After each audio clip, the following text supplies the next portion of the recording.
Welcome to Plastic Surgery TNA Talking Advice. This is a podcast where we cut through the noise and give you straightforward information about plastic surgery. I'm your host. My name is Earl Stephenson Jr., board certified plastic surgeon here in Atlanta, and I am passionate about education and empowerment. For the last several months, I've been on every Saturday with my live series, hashtag Hot Seat Saturday. But today marks a transition as we explore a new podcast together. So this first episode is entitled Behind the Blade, Who Am I? This will give you an insight as to my motivations for this podcast. And I want to make sure that this podcast is a valuable resource for anyone considering plastic surgery. So let's talk a little bit about my journey. So this journey for me to plastic surgery began about 15. No, I'm going to say not 15 years ago, but when I was 15. I'm a native of Virginia.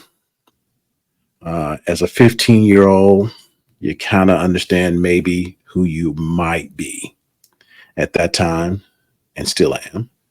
I was an artist and am an artist. I never formally trained in graphite pencil artistry, but I love it. And as an artist, as a graphite pencil artist, you've got to understand proportions. You've got to understand shadows, contrast, hues. That is so important in plastic surgery. You've got to have that aesthetic eye. So I really think when I was 15, I was destined to be here today. Number two, I'm a musician. At that time, I played saxophone. I also learned how to play trombone and trumpet. And you've got to learn how to work in concert. You've got to feel the music. You've got to feel what you're playing so that it becomes soul stirring. I feel that in plastic surgery, you have a fund, or I have a fund of knowledge that is just not rotely applied. I take that knowledge and I craft it for each client. And that becomes a concert of treatments, and it's got to flow, and it's got to be felt by myself and felt by the client. And thirdly, at age 15, I was an athlete. Believe it or not, I loved football.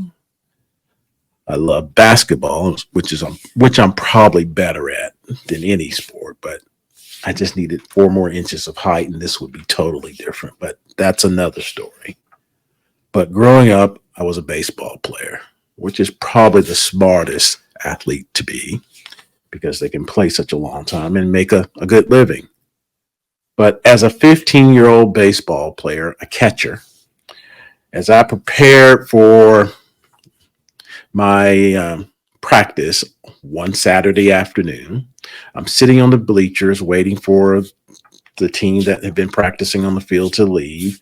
My coach comes up and he brings a new shiny aluminum bat. He gives it to one of my teammates who, of course, is checking it out. He's looking at it. He's getting the feel of it. He's swinging. I'm sitting back, just kind of looking out the side of my eye, but looking at the field, kind of getting prepared, lollipop in my mouth.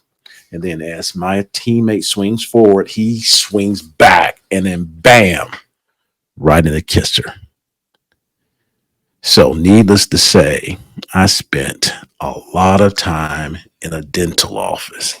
Now, before that, I didn't know what a dentist was.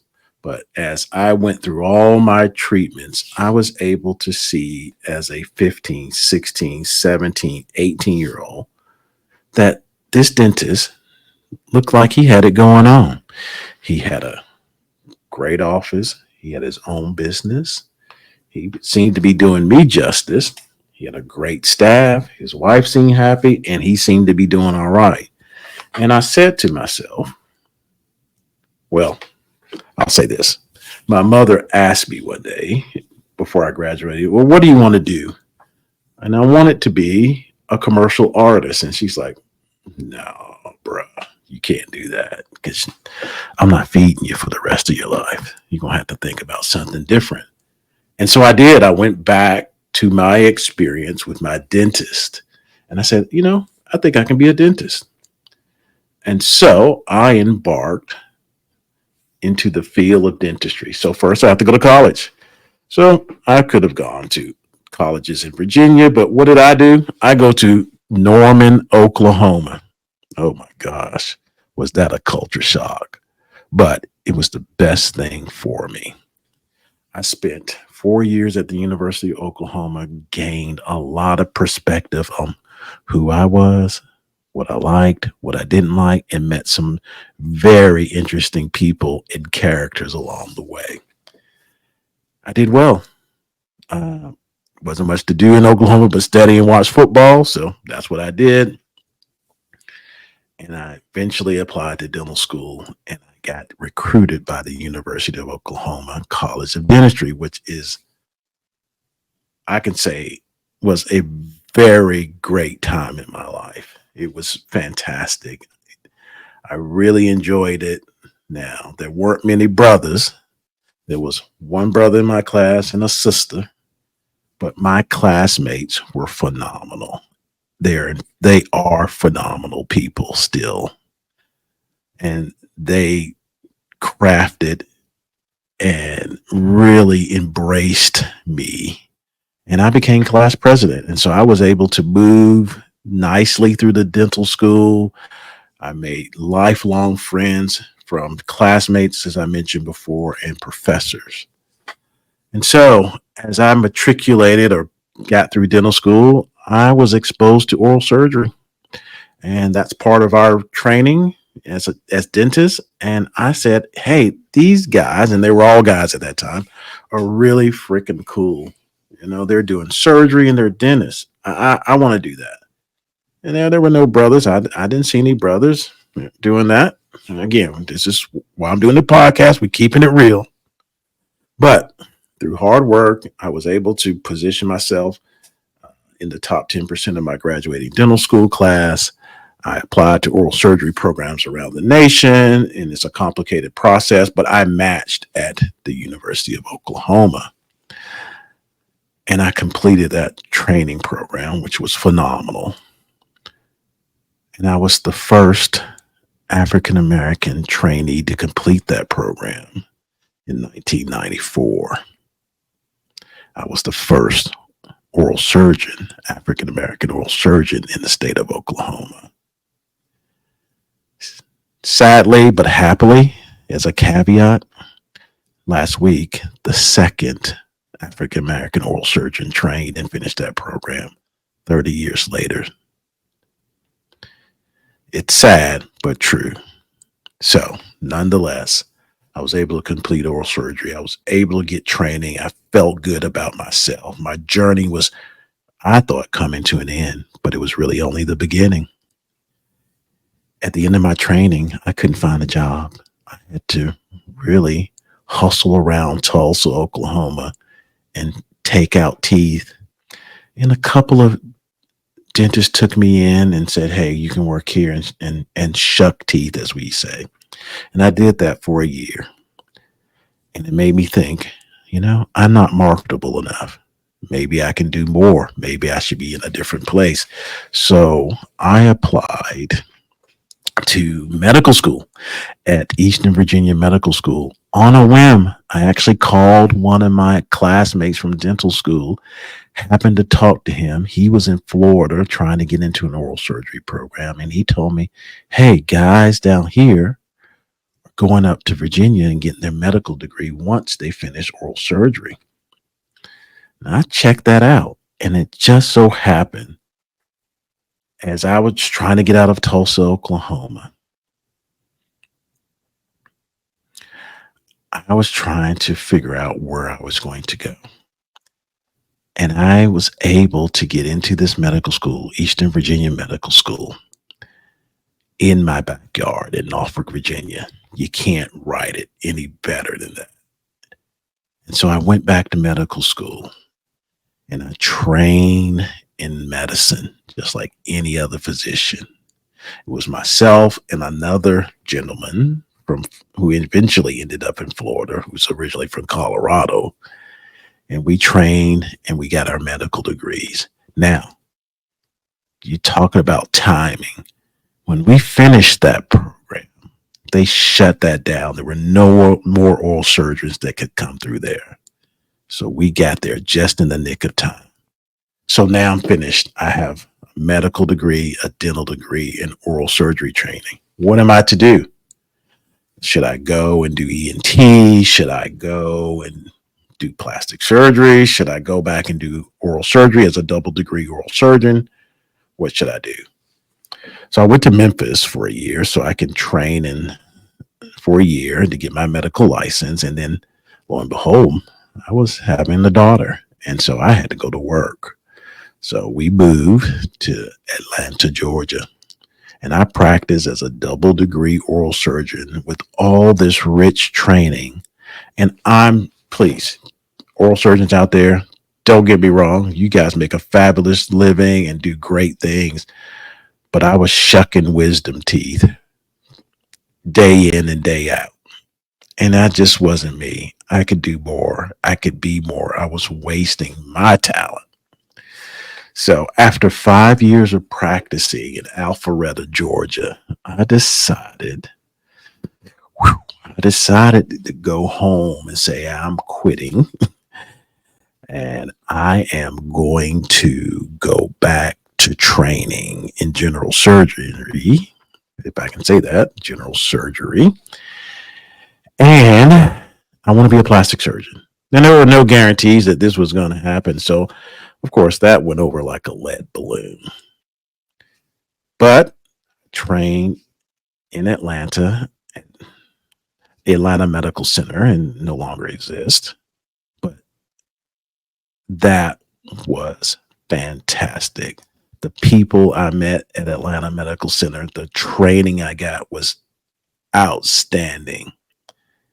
Every place that I've trained and been, I have met some phenomenal people and had some out of world experiences. And this was no different. I thoroughly enjoyed that. Once I completed that training, the last step, I thought, was to go and get plastic surgery training. Now, I couldn't jet around the world. I had responsibilities. So I applied to 3 programs. I won't name the other 2, but I got into my top program, which was the University of Tennessee at Chattanooga. And again, phenomenal experience with mentors that are, I just can't explain how invaluable they were to me and still are. I completed that training. Now I've got the tiger by the tail, so to speak. So I come back to Atlanta because that's the thing to do. That's the thing to do. I go back to Atlanta.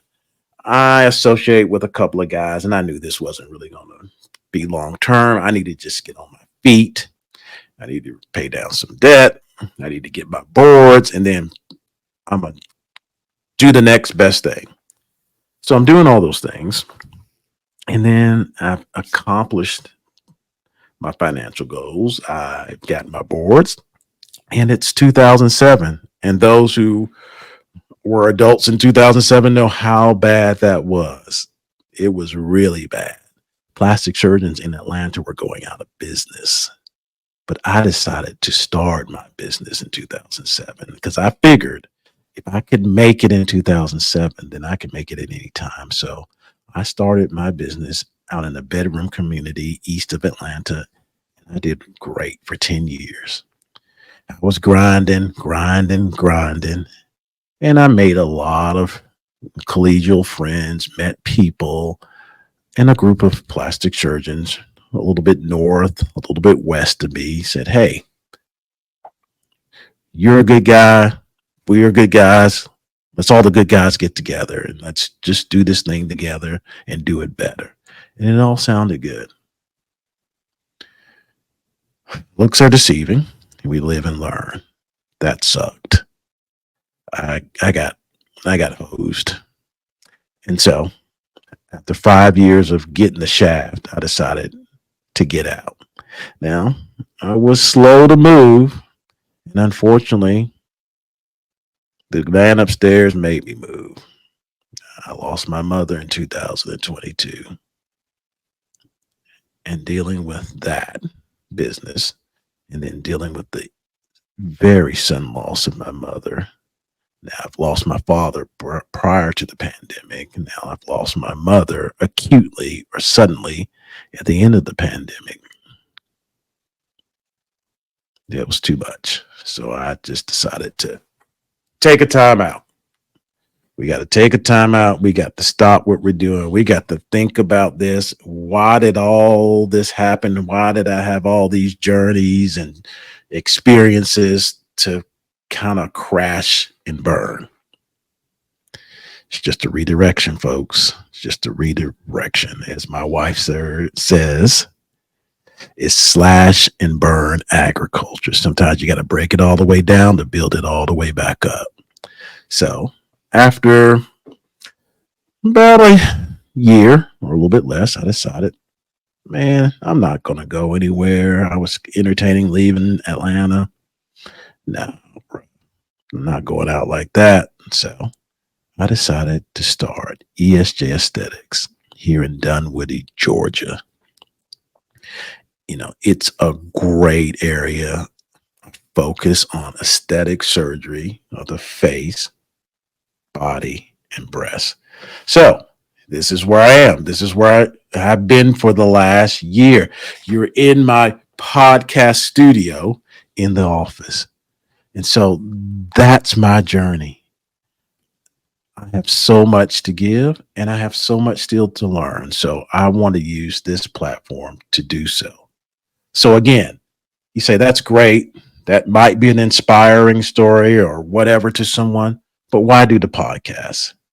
I've got really four objectives of why I'm doing this podcast. And that could grow and that could shrink during the life of this podcast. And you have an influence on that.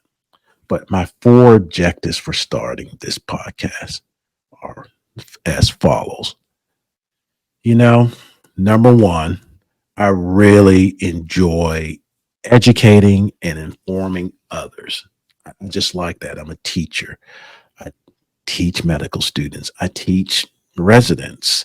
I teach practitioners that want to learn something that I do specifically. So I really enjoy that interaction. So I want to teach. I want to educate you.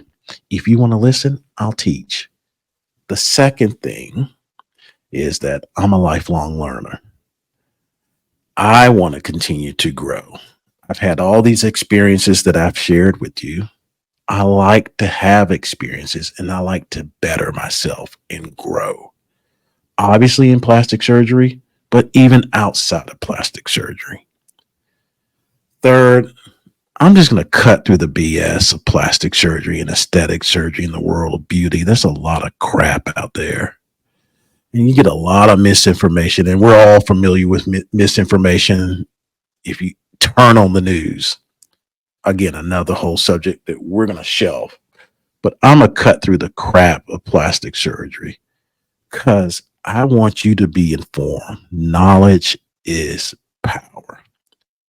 And lastly, number four, I'm just going to be real.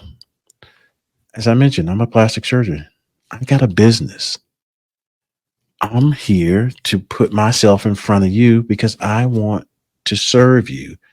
I want my business to serve you and I want my business to do well. So I'm going to tout my services from time to time, tell you what I can do for you.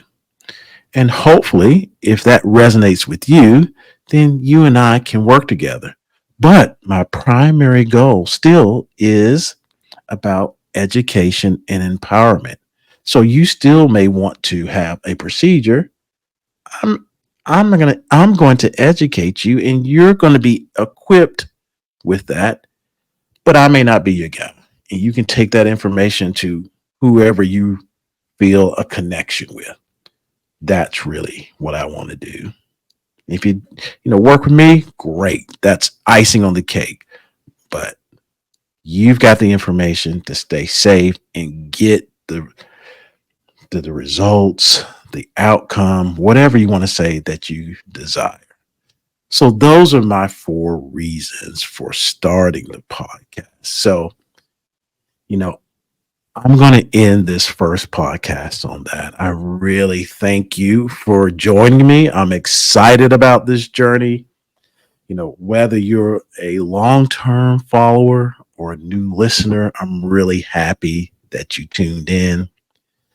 So let's dive into this world of plastic surgery. Let's tear down, debunk myths. Let's explore trends, and let's